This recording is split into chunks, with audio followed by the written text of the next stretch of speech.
circling back to something you mentioned before about how in your vision for 2032, it's really important for you guys to stay local to Ann Arbor. Yeah. Why is that?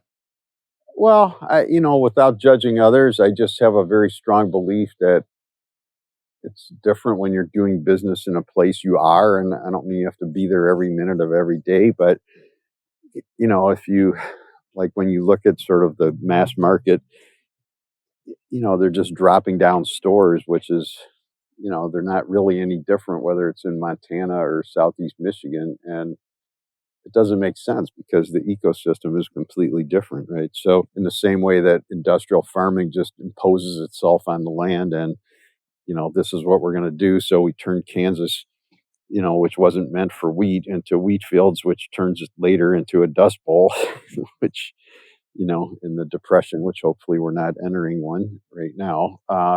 It's the same with business. I mean, I think it's important to be part of the community and to be able to uh, honor it and to be making decisions based on what's happening in the community, not based on what somebody told you from half a world away. Yeah. And out here on the East Coast in the Philly area, we have these small, I guess, relatively small chain of convenience stores, even though I don't even know if you can call them that. Wawa. I don't know Hmm. if you've heard of them. Hmm. But I have, yeah, yeah, but they actually, there's a lot of parallels between how they treat their business and what you guys do in yeah, terms of just very, very controlled, slow growth, practicing similar principles of servant leadership.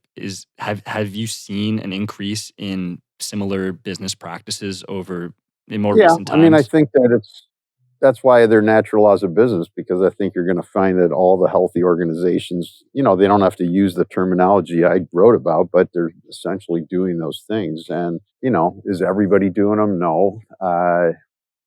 Can you make money not doing them? Absolutely. In some ways, you can make more money more quickly by not doing them, in the same way that strip mining or, those sorts of things can extract a lot of money from an ecosystem. But if you're thinking holistically and long term, it's not a good move.